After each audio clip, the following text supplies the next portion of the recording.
बिस्मिल्लाहिर्रहमानिर्रहीम। अस्सलाम वालेकुम।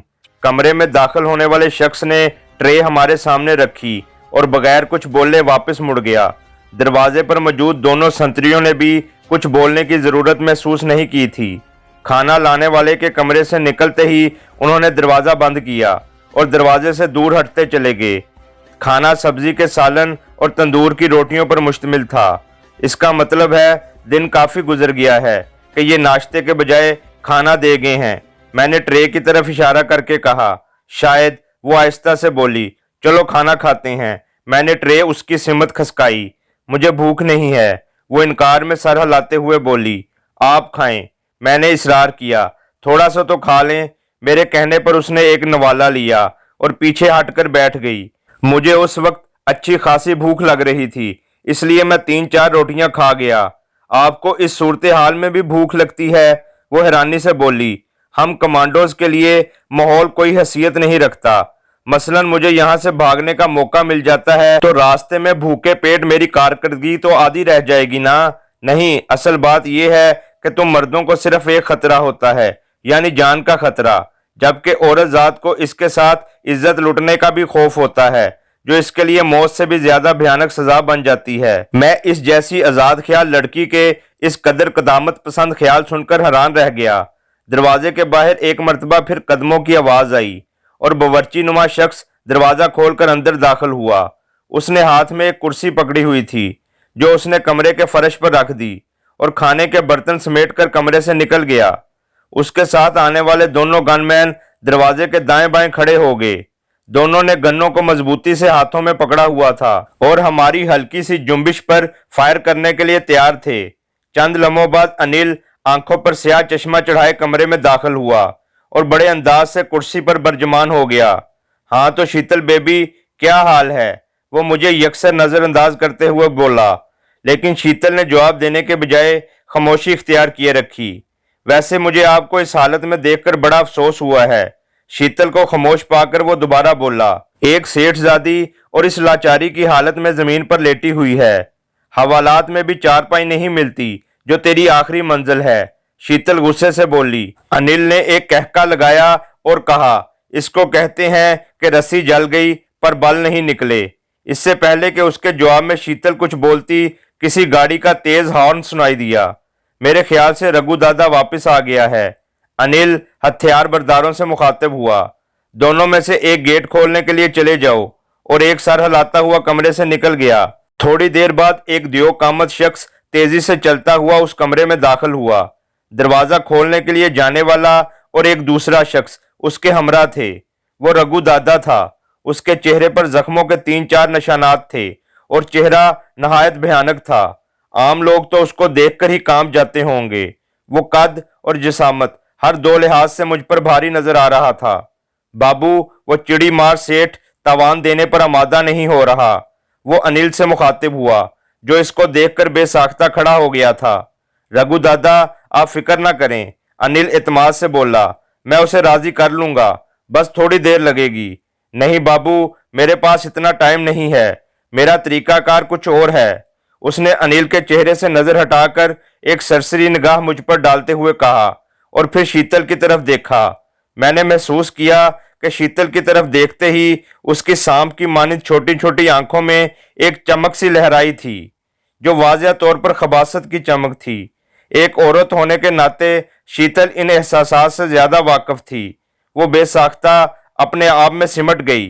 रघु दादा, आप मुझे 1 हफ्ते की मोहलत तो दें, अनिल आहिस्ता से बोला। मैंने महसूस किया कि वो रघु दादा से दबकर बात कर रहा था। मैं सेठ से मनवा लूंगा, तुम छोड़ो इस बात को। रघु दादा शैतानी अंदाज में शीतल की तरफ बढ़ता हुआ बोला। मैं इसके बाप को ऐसा तोहफा भेजूंगा कि इसको रघु दादा के साथ पंगा लेने का अंजाम मालूम हो जाएगा। ये कहते ही उसने सिमटी सिमटाई शीतल का बाजू पकड़ा। शीतल ने जोर लगाकर अपना बाजू छुड़वाने की कोशिश की, लेकिन ये चूंटी और हाथी का मुकाबला था। छोड़ो मुझे कमीने, कुत्ते, वो चलाई।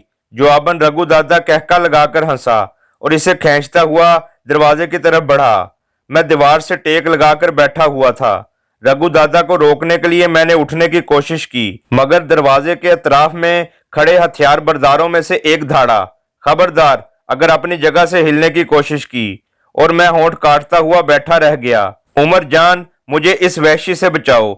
शीतल जब अपना हाथ उसके पंजे से ना छुड़ा पाई तो मुझे पुकार कर बोली, जबकि अनिल जो रघु दादा के इस इकदाम पर हक्का बक्का खड़ा था, नहीं रघु दादा नहीं कहते हुए उसके पीछे दौड़ा। रघु दादा जो शीतल को अपने बाएं हाथ से पकड़े दरवाजे से निकलने वाला था, अचानक घूमा और अपने सीधे हाथ का जोरदार थप्पड़ अनिल के चेहरे पर मारा और वो उड़ता हुआ मेरे कदमों में आ गिरा और फिर इधर ही पड़ा रहा। इसको हवेली से बाहर फेंक दो, रघु दादा गुराया और चीखती चिल्लाती शीतल को घसीटता हुआ बाहर निकल गया। जी दादा, कहकर उनमें से एक आगे बढ़ा और अनिल को गिरेबान से पकड़कर दरवाजे की तरफ घसीटने लगा, जबकि दूसरा मुझ पर हथियार ताने खड़ा रहा। उसके कमरे से निकलते ही बाकी दोनों भी कमरे से निकले और दरवाजा बंद कर दूर होते गए। मेरा जहन इस वक्त शीतल की चीखों की तरफ मुतवज्जा था, जो बड़े जोर से चिल्ला रही थी और भगवान के वास्ते देकर अपनी जान बख्शी की मिन्नत कर रही थी। मुझसे बैठा ना गया, मैं मुठियां भेज कर खड़ा हो गया और इस्तराब की हालत में टहलने लगा। क्या मेरी मौजूदगी में एक बेबस लड़की को बेइज्जत कर दिया जाएगा? मेरे जहन में सोच उभरी। नहीं, कभी नहीं। मैं जोर से बोला, इसे इस हालत में पहुंचाने का जिम्मेदार मैं हूं, मुझे कुछ करना होगा। मैं दरवाजे की सिमत बढ़ा। टाइम बहुत कम था, रघु दादा पर शैतान सवार था। एक बात मेरे हक में जाती थी कि उसने अपने बाकी बंदों को हुक्म दिया था कि अनिल को इस हवेली से बाहर फेंक आएं और इस मोहलत से फायदा ना उठाना कुफराने नेमत था। मैंने दरवाजे को हाथ लगाकर देखा और दरवाजा मजबूत लकड़ी का बना हुआ था, लेकिन उसके बाहर लगी हुई जंजीर मुझे कोई खास मजबूत नजर ना आई। सबसे अच्छी बात यह थी कि दरवाजा आम असूल के बरखिलाफ बाहर की तरफ खुल रहा था। मैं दरवाजे से चंद कदम पीछे हटा और फिर दौड़कर अपने बाएं कंधे की जरब दरवाजे के दरमियान में लगाई। पहली जरब ही कामयाब रही और मैं दरवाजे की कुंडी तोड़ता हुआ बाहर जा गिरा। शीतल की चीखें दाएं तरफ दो कमरे छोड़कर तीसरे कमरे से आ रही थी। मैं जमीन से उठकर उस सिमत दौड़ता चला गया। आसपास के मनाजर से मैं बेनियाज हो गया था। उस कमरे तक का फासला मैंने दौड़कर तय किया। मेरी या शीतल की खुशकिस्मती के जज्बात में अंधे होकर रघु दादा कमरे का दरवाजा बंद करना भूल गया था। उस कमरे के दरवाजे को भी मैंने बाहर की तरफ खुलता पाया। इसका मतलब था कि इस इमारत के सारे दरवाजे इसी तरह बाहर की तरफ खुलते थे। मैं आंधी तूफान की तरह कमरे में दाखिल हुआ। इस दियो कामत और करी शक्ल रघु दादा के बदन पर सिर्फ एक जांघिया नजर आ रहा था, जबकि शीतल मादरजात बरहना कमरे के कोने में खड़ी दोनों हाथों से अपनी बरहनगी छुपाने की नाकाम कोशिश कर रही थी। रघु दादा के जिस्म पर रीछ की तरह लंबे लंबे बाल थे और शीतल के चीखने चिल्लाने और मिन्नतों से बेपरवाह होकर उसकी तरफ बढ़ता जा रहा था। इस मंजर को देखकर मेरे जहन में बेसाख्ता इस बिल्ले का ख्याल आया, जिसने नन्ही सी चूहिया को कोने में इस तरह घेरा हो कि इसके भागने का कोई रास्ता ना बचा हो। मैं जैसे ही कमरे में दाखिल हुआ, शीतल चिल्लाई, जान, उमर जान, खुदा के वास्ते मुझे इससे बचाओ। मैं शायद बेखबरी में रघु दादा पर वार करने की कोशिश करता, गो ये मेरी मर्दानगी के खिलाफ होता, लेकिन एक लड़की की इज्जत बचाने के लिए मुझे इस किस्म का ताना गवारा था, क्योंकि अनिल को बाहर फेंकने वालों ने वापस आ जाना था और तमाम पर अकेले काबू पाना मेरे लिए नामुमकिन हो जाता। लेकिन शीतल ने मेरा ये मंसूबा नाकाम कर दिया और उसकी तरफ मस्ती से झूमकर बढ़ता हुआ रघु दादा फुर्ती से पीछे घूमा। मुझे देखकर उसका चेहरा भयानक अंदाज में मजीद बिगड़ गया। उसको पीछे मुड़ता देखकर मैं अपनी जगह पर रुक गया और फिर उल्टे कदमों दरवाजे की सिमत बढ़ने लगा। मेरे इस तरह पीछे हटने को उसने मेरा भागना समझा और तंजिया अंदाज में हंसा। शीतल भी यही समझी कि मैं वहां से डर कर भाग रहा हूं। वो चिल्लाई, नहीं जान नहीं, मुझे छोड़कर मत जाओ। उसको जवाब देने के बजाय मैं दरवाजे के करीब पहुंचा और दरवाजे की अंदर से कुंडी लगा दी। ऐसा मैंने अपने अकब को महफूज रखने के लिए किया था। कुंडी बंद करके मैं पलटा। मेरे सामने एक सख्त हरीफ गुस्से से मेरी जानिब घूर रहा था। मैं खाली हाथ था और एक मर्तबा फिर मुझे जिंदगी और मौत का मार्का दरपेश था। रघु दादा को जिंदगी की कैद से आजाद करके ही मैं शीतल की इज्जत बचा सकता था। बच्चे, तुमने अपने लिए बहुत बुरी मौत का चुनाव किया है। रघु दादा भयानक आवाज में गरजा। रघु दादा, कमजोर और नहत्ती औरतों को अपनी मर्दानगी के जोहर दिखाना बहुत आसान होता है, मैं तंजिया लहजे में बोला, लेकिन जिस वक्त सामने मर्द आए तब तेरे जैसे हिजड़ों को पता चलता है कि मर्दानगी क्या है।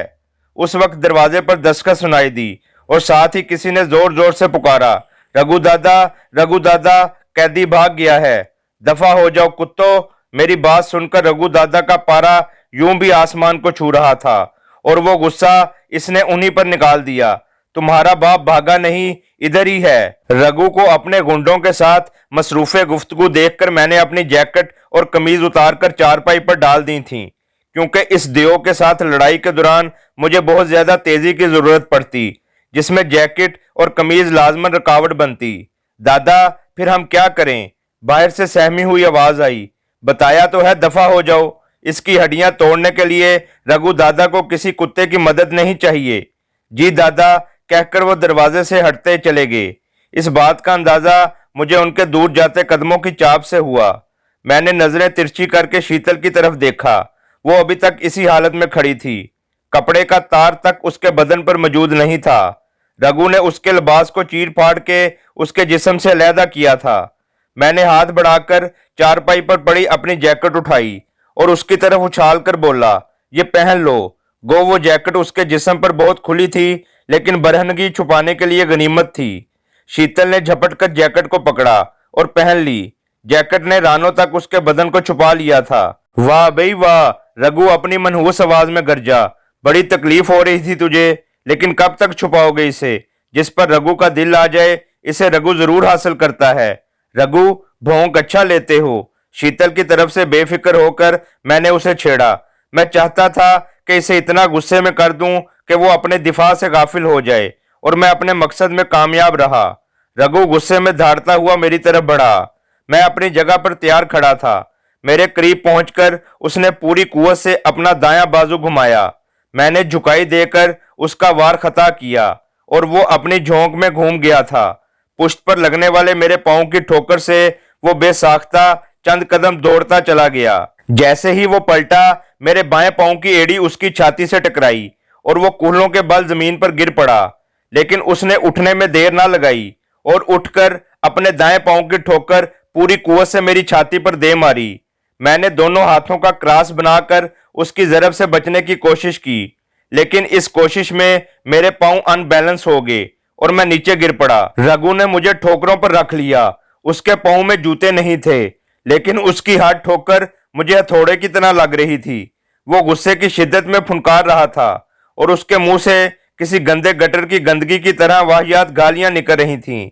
तीसरी चौथी ठोकर पर उसका पांव मेरे हाथ में आ गया, जिसे खींचकर मैंने उसे जमीन चाटने पर मजबूर कर दिया। मैं उछलकर खड़ा हुआ और अपने पांव की एड़ी पूरी कुव्वत से जमीन से उठते रघु के माथे पर दे मारी। उसका सर एक धमाके के साथ जमीन से टकराया। ये इसकी खुशकिस्मती थी कि फर्श पुख्ता नहीं था, वरना इसका काम तमाम हो गया होता। जमीन कच्ची होने के बावजूद उसके मुंह से कराह खारिज हुई और इसके साथ ही उसके मुंह से गंदी गालियों की बौछार निकली। खड़े हो जाओ बच्चे, मैं इसे गुस्सा दिलाता हुआ बोला। औरतों की तरह कोसने से कोई बात नहीं बनेगी। वो एक मर्तबा फिर बकता झुकता खड़ा हुआ। मैंने अपनी टांग लहराकर उसकी छाती में मारने की कोशिश की, लेकिन मेरी टांग उसके हाथों में आ गई। उसने मेरे पांव को अपने हाथों में दबोचकर मुझे हवा में घुमाना चाहा। अगर वो इस बात में कामयाब हो गया होता तो आसानी से घुमाकर मुझे किसी दीवार से टकरा देता, लेकिन मैंने वो पांव उसके हाथ में रहने देते हुए उछलकर अपने दूसरे पांव की ठोकर उसके चेहरे पर दे मारी। मेरा पांव उसके हाथ से छूट गया और मैं मुंह के बल जमीन पर गिरने लगा, लेकिन मैं इस बात के लिए तैयार था, इसलिए दोनों हाथ जमीन पर टेक कर मैं अपने चेहरे को जमीन पर रगड़ने से बचा गया। रघु दादा मेरी तरफ बढ़ने के बजाय अपने कपड़ों की तरफ दौड़ा। मुझे पता चल गया कि वो कोई हथियार लेने के चक्कर में है। मैं भी उठकर उसके पीछे दौड़ा। वो उस वक्त झुककर अपने कपड़ों से कुछ निकालने की कोशिश में मसरूफ था। अगर मैं इसी तरह दौड़कर उसकी तरफ बढ़ता तो वो लाजमन हथियार निकालने में कामयाब हो जाता। मैं अपनी जगह से उछला और हवा में तैरता हुआ उस पर जा पड़ा। अपनी कमर पर लगने वाले मेरे सर की चोट से वो मुंह के बल गिर पड़ा और इसके साथ ही میں نے اس پر ठोकरों की बारिश कर दी। इसे ठोकरें लगाते हुए मुझे अजीब सी लज्जत महसूस हो रही थी और ऐसा शायद शीतल के साथ उसके नारवा सलूक करने की वजह से था। उसने मेरा पांव पकड़ने की कोशिश की, लेकिन मेरी फुर्ती की वजह से इसे कामयाबी हासिल ना हो सकी। वो लड़खनियां खाता हुआ मेरे पांव की पहुंच से दूर हटा और फिर उछलकर खड़ा हो गया। पसीना धारों की सूरत में हम दोनों के जिस्मों से बह रहा था। रघु किसी थके हुए कुत्ते की मानिंद हाँप रहा था। इसकी पहली अकड़फू और दमखम रुखसत हो चुका था। अब इसे कोई राह फरार नजर नहीं आ रही थी। रघु, मैंने तंजी आवाज में उसे पुकारा। मैंने कहा था ना कि लड़ाई बड़ाई मर्दों का काम है। अब भी अगर तुम चूड़ियां पहनकर एक ठुमका लगाकर दिखा दो तो मैं तुम्हें जिंदगी की भीख दे सकता हूं। मेरी बात सुनते ही रघु एक मर्तबा फिर गुस्से से फुनकारता मेरी जानिब बढ़ा। गुस्से की शिद्दत में वो अपने दिफा से बिल्कुल गाफिल हो गया था, जो कि मेरा मतमा नजर था। जैसे ही वो मेरे करीब पहुंचा, मैंने अपना सीधा पांव उसकी बाएं साइड की पसलियों के नीचे मारा। वो ओह की आवाज के साथ रुकू के बल झुक गया।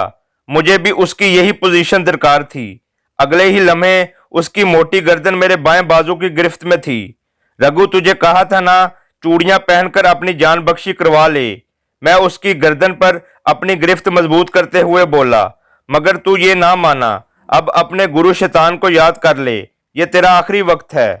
रघु ने तड़प कर अपनी गर्दन मेरी गिरफ्त से आजाद कराने की कोशिश की, मगर उसकी कोशिश इतनी ही नाकाम गई जितनी बिल्ली के मुंह में फंसे किसी चूहे की जान बचाने की कोशिश नाकाम होती है। मैंने अपने बाएं बाजू को मखसूस अंदाज में झटका दिया और कटाक की आवाज के साथ रघु का जिस्म मेरे हाथों में झूल गया। मैंने उसे नफरत से जमीन पर फेंक दिया। कोने में सिमटी शीतल भागकर मेरे करीब आई और मुझसे लिपट गई। तुम ठीक तो हो ना? वो मेरे सीने पर हाथ फेरते हुए चाहत से बोली। हाँ, मैं गहरी सांस लेते हुए कहा। उसका ये अंदाज मेरे साथ लिपटने का मुनासिब नहीं था, लेकिन कोशिश के बावजूद मैं इसे खुद से अलहदा ना कर सका। बड़ी मुश्किल से मैं अपने बाजुओं को इसके गिर्द घेरा डालने से बाज रख सका था। सर्दी के बावजूद इतना पसीना, वो अपने हाथों से मेरे चेहरे का पसीना पहुंचने लगी। मैं खाना नहीं खा रहा था, जिंदगी और मौत की जंग लड़ रहा था। मेरी खातिर है ना? मेरे सीने के साथ अपना रुखसार रगड़ते हुए वो प्यार से बोली। मेरे दिमाग में खतरे की घंटी बजी और शीतल के अपनी तरफ बढ़ते कदमों को रोकने के लिए मैं नफी में सर हिलाते हुए बोला, नहीं, तेरी जगह पर कोई भी औरत होती मैंने यही करना था। हाँ, आप हैं ही इतने अच्छे, इतने प्यारे। अच्छा, आप मुझसे अलहदा होने की जहमत करेंगी? मैं ना चाहते हुए भी मजबूरन बोला। अभी तक उसके गुंडे से ही सलामत बाहर मौजूद हैं। आपकी मौजूदगी में मुझे किसी किस्म का खौफ नहीं है। मैं कब तक तेरे पास रहूंगा? मैंने एक तल्ख हकीकत बयान की, जिसका जवाब उसके पास मौजूद नहीं था। वो आहिस्तगी से मुझसे अलहदा हुई और चारपाई पर जाकर बैठ गई और मैं जमीन पर बिखरे रघु के लिबास की तरफ मुतवज्जा हो गया। उसकी तलाशी लेने पर कोबरे का ब्रीटा और नीलम का छोटा पिस्तौल दोनों उसकी जेब में पड़े मिल गए। एक तेज और लंबी चौड़ी धार का खंजर भी चमड़े के कवर में बंद मुझे नजर आ गया। नीलम का पिस्टल मैंने पतलून की जेब में डाला, जबकि खंजर का कवर अपनी जुराब के नीचे पिंडली के साथ एक तस्मे से बांध दिया। शीतल इस दौरान खामोशी से चारपाई पर बैठी मेरी हरकत को देखती रही।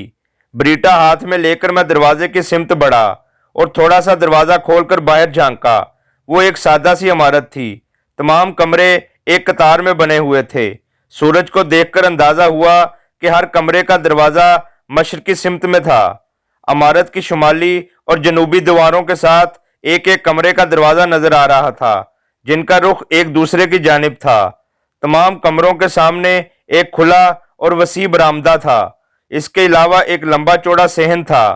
कमरों के दरवाजे बाहर की जानिब खुलते थे, इसलिए मैंने एहतियात से बाहर झांका। खुशकिस्मती से मुझे बरामदा और सेहन खाली नजर आए।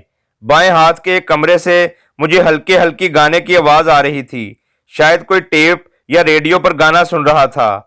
मैंने एक लम्हे के लिए सोचा और फिर शीतल को अपनी जानिब आने का इशारा किया। वो तो जैसे मेरे इशारे की मुंतजिर थी, भागकर मेरे करीब आ गई। मैंने छोटा पिस्तौल उसके हवाले करके कहा, मैं बाएं सिमत को जा रहा हूं। तुम कमरे के अंदर रहते हुए दाहिनी जानिब पर नजर रखना। ये ना हो पुश्त की जानिब से कोई मुझे पार कर दे। भगवान ना करे। वो जल्दी से बोली। बुरे शब्द तो ना निकालो मुंह से, गोली तो चला लोगी ना? मैंने पूछा। ये तो वक्त आने पर पता चलेगा। वो शरारत से मुस्कुराई और मैं सर हिलाता हुआ आवाज वाले कमरे की तरफ बढ़ गया। वो रेडियो की आवाज थी, क्योंकि जिस वक्त मैं कमरे के नजदीक पहुंचा उस वक्त कंपेयर सामीन के खतूत पड़ रही थी। उसके साथ रघु के गुंडों की बातचीत की आवाज भी सुनाई दे रही थी। मैं दबे कदमों दरवाजे के करीब पहुंचा। कमरे का दरवाजा नीम बंद था। मेरे हाथ में मौजूद पिस्तौल फायरिंग पोजीशन में रेडी था। Hands up. मैं दरवाजे को मुकम्मल खोलकर कमरे में दाखिल होता हुआ बोला। वो दोनों चारपाइयों के ऊपर लेटे मसरूफे गुफ्तगू थे। उनका तीसरा साथी उधर नजर नहीं आ रहा था। मेरी धार सुनकर वो उछल पड़े, लेकिन हाथ उठाने की जरूरत उन्होंने महसूस ना की और झपट कर अपनी क्लैशनकोफें उठाना चाहीं, लेकिन ये उनकी खाम ख्याली थी। ब्रीटा पिस्तौल से निकलने वाली बेरहम गोलियां उनसे ज्यादा तेज साबित हुईं। दोनों की खोपड़ियों में सुरख रोशनदान खुल गए थे। मैंने ब्रीटा पिस्तौल अपनी बेल्ट में लगाया और झपट कर चारपाई के साथ खड़ी क्लैशनकोफ उठा ली। तीसरे बंदे का कोई पता नहीं था कि वो किधर छुपा हुआ था। मैं जैसे ही बाहर निकलने के लिए मुड़ा, मुझे हल्के हल्के दो धमाके सुनाई दिए। ये नीलम के पिस्तौल की आवाज थी। मैं भागकर बाहर निकला। बरामदे में तीसरा आदमी पड़ा अपनी आखिरी सांसें ले रहा था। मेरे सामने रघु, अनिल और इनके साथ यही 3 बंदे आए थे जो इस वक्त जहन्नुम वासिल हो चुके थे। लेकिन ये बात भी हो सकती थी कि इनके अलावा भी इस जगह कोई और साथी इनका पोशीदा हो। मुझे देखकर शीतल भी कमरे से निकल आई। उधर ही रहो, मैंने उसे वापस कमरे में जाने का इशारा किया और वो जल्दी से कमरे के अंदर हो गई। लाश के करीब पड़ी क्लैशनकोफ उठाकर मैं भी शीतल के पीछे कमरे में घुस गया। उधर कितने बंदों को खत्म करके आए हो? 2 थे और तीसरा तेरे हाथों अपने अंजाम को पहुंच गया है।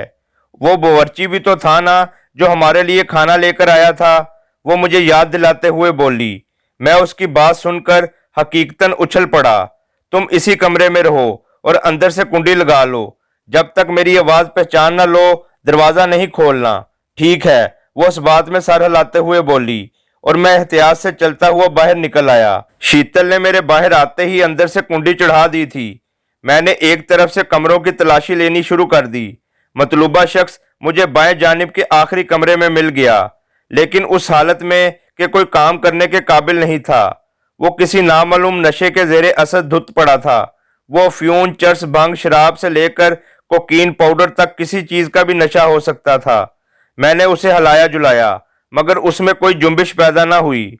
उसके कमरे की तलाशी लेने पर मुझे थोड़ी सी नकदी के अलावा कोई काम की चीज ना मिली।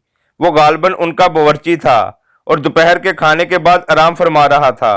यूं भी नशेई बंदा अपना नशा लिए बगैर सो नहीं सकता। इसकी चारपाई के नीचे झांकने पर घटिया शराब की 3-4 बोतलें पड़ी नजर आईं।